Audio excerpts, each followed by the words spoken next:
Here we are on our final moments before starting our adventure to the other side of the world, and we would love to take you guys along with us.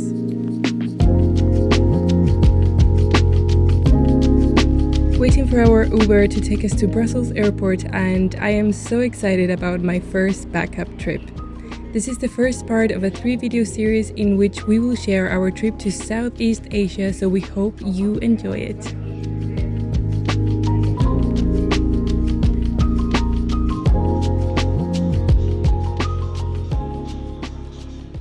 My sister has been living in Singapore for a while now, and it was time to visit her, get to know her lovely home and the city where she lives. We took advantage of this trip and added 2 more destinations that we could go from Singapore, but I won't disclose them just yet.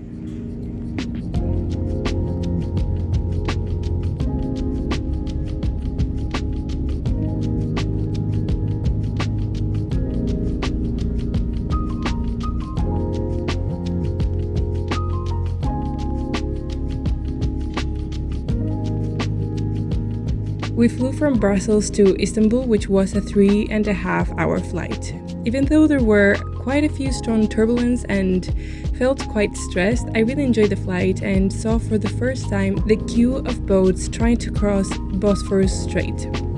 For those of you who do not know, the Bosphorus is a narrow navigable waterway in Istanbul, Turkey, that connects the Black Sea to the Sea of Marmara in the Mediterranean. Istanbul's airport is quite big, so we had to rush to catch our Singapore flight since the boarding gate was at the other side. We spent the 1 hour we had to change flights basically running.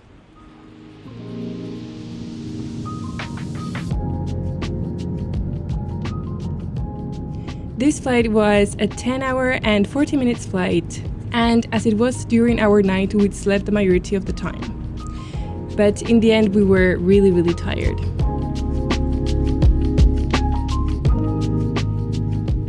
Something that I really liked is that I could do my morning journal when they served breakfast. I think that was my favorite part.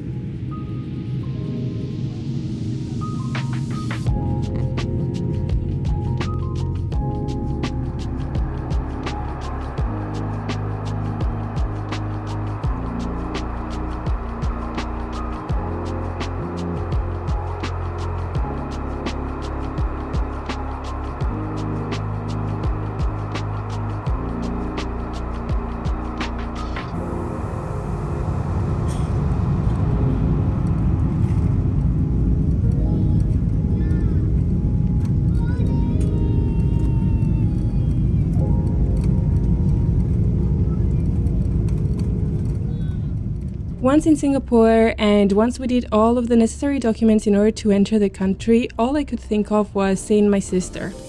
She means everything to me. She is my sister, she's my best friend, she's my confidant, she's my soulmate. She's just a wonderful human being, and I miss her all the time. Upon arrival, we talked a bit, showered, and got ready to walk around and have dinner at Chinatown. This that you're seeing right now is Singapore's port. The port is strategically located along the busy shipping routes of the Strait of Malacca and plays a vital role in global trade connecting Asia with Europe, the Americas, Africa, and other parts of the world.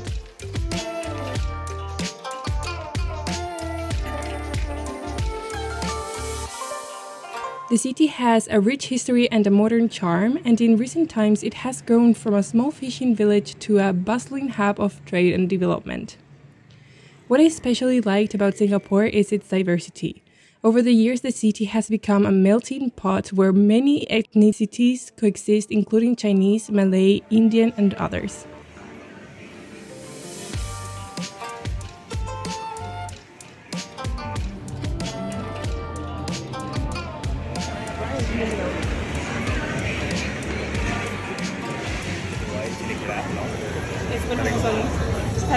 Que son como Kentucky Fried Chicken, pero de cangrejo.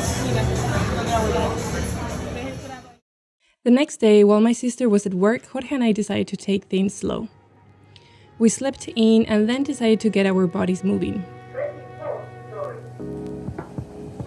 So we decided to hit the gym located in the same building where my sister lives. I started on the treadmill, but within 2 minutes I changed my mind and I said to myself, with the lovely weather and having a lovely pool, why not do some cardio swimming?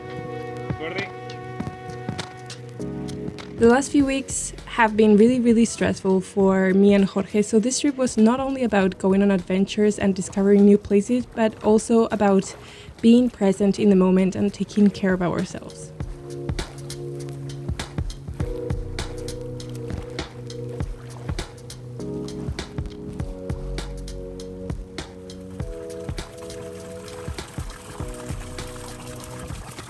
Whenever I'm stressed, I build a lot of tension around my neck, so I tried using the water sprays to massage those zones.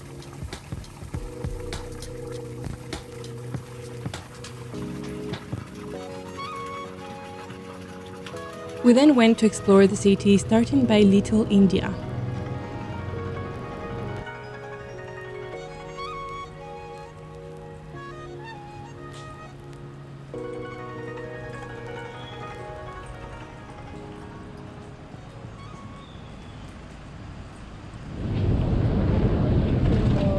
Next train, Haji.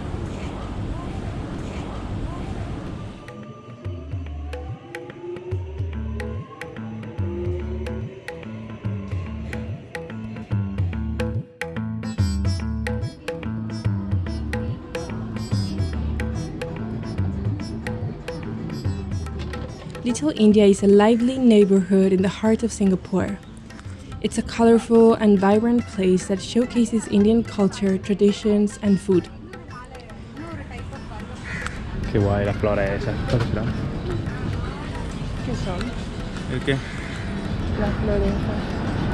Supongo que son como collares para festivales, ¿no?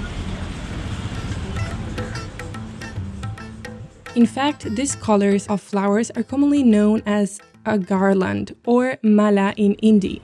It has significant cultural and religious symbolism in the country, and it can have several meanings depending on the context, but they are normally related to religious offerings, welcoming guests in wedding ceremonies, in festivals and celebrations, or also as a symbol of purity and good luck. I have read that the neighborhood dates back to the early 19th century and it originated as an area where Indian immigrants settled and created a distinct community. These immigrants came to Singapore seeking employment opportunities in various sectors such as construction, plantations, and trade.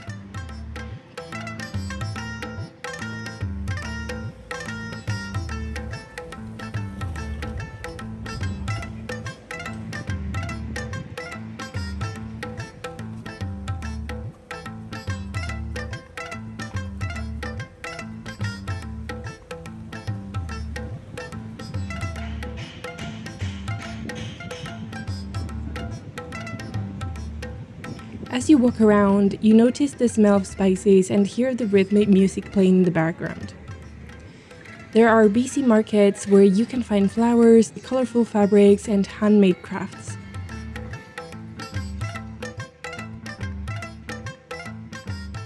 Something that you may not know about Singapore is that the streets are named in English. This is because Singapore was a British colony from the early 19th century until its independence in the 60s.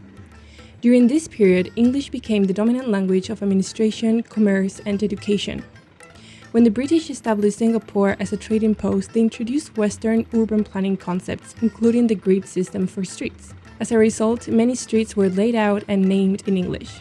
This naming convention was continued even after Singapore gained independence, as English remained one of the official languages and continued to be widely used for the official and business purposes.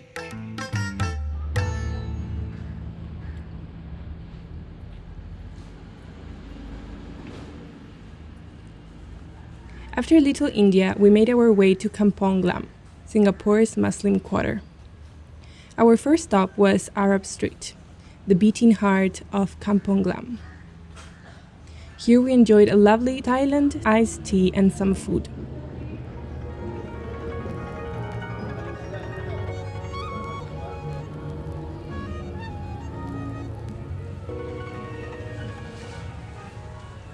I couldn't believe all the vibrant colors and patterns that surrounded us.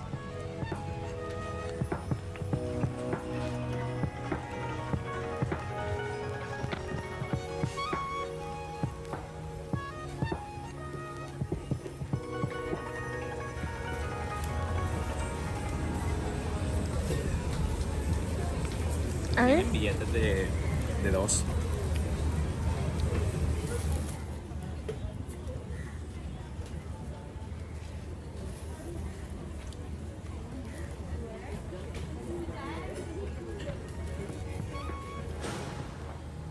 We saw the magnificent Sultan Mosque, welcoming visitors with its golden domes and impressive architecture. From Arab Street, we made our way to Haji Lane. I think this street was my absolute favorite. It has such an unique charm, colorful street art, and eclectic mix of independent boutiques, cafes, and quirky shops.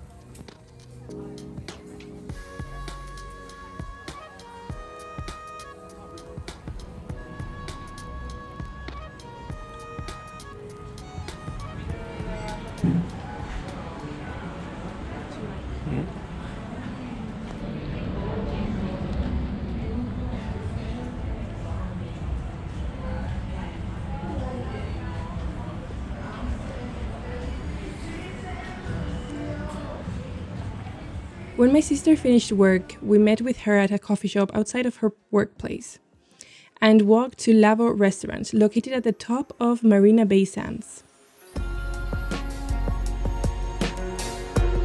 I have to say, I was completely mesmerized by the view. On the one side of the rooftop, you could see the cityscape filled with impressive skyscrapers, architectural marvels, and beautifully lit buildings that create a mesmerizing sight, especially during the evening when the city lights up.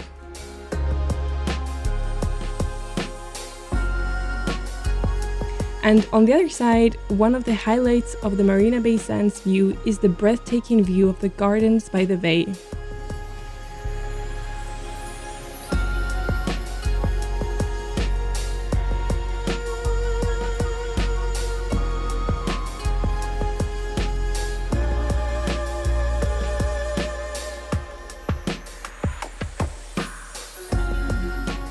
From the observation deck, you can see the lush greenery, vibrant flower domes, and the iconic super trees, which are vertical gardens that light up at night, creating a magical atmosphere.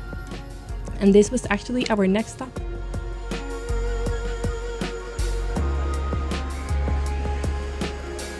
So after having enjoyed our time together on the rooftop and having had our cocktails, next in our visit was to experience the wonderful garden Rhapsody taking place at Gardens by the Bay.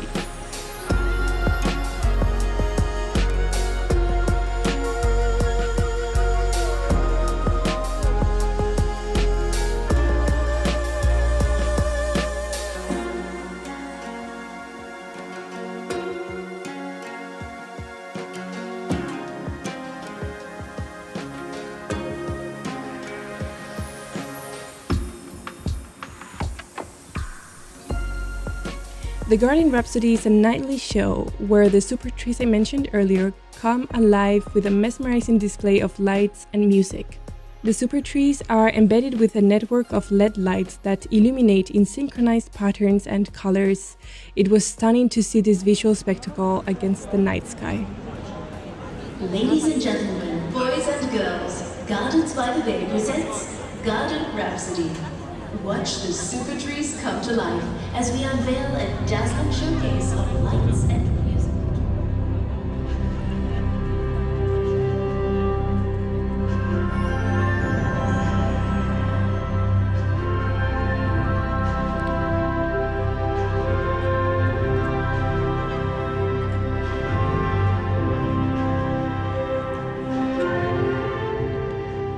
Accompanying the light show, they played soundtrack to make the atmosphere even more magic.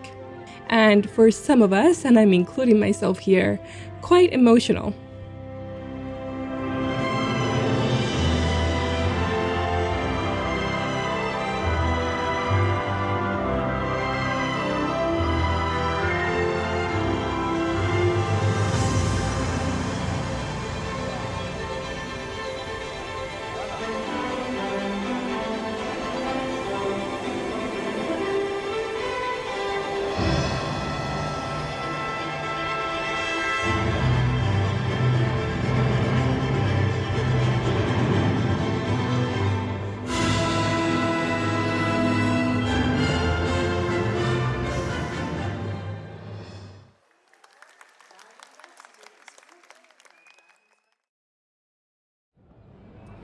Our stomach started asking for some food after this beautiful show, so it was time to try some more local food at Satay Street and just enjoy our time together.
The following day was all about getting to Lombok, which was our next destination, and you will see in the next part of this series. Thank you so much for watching, and I'll see you in the next one.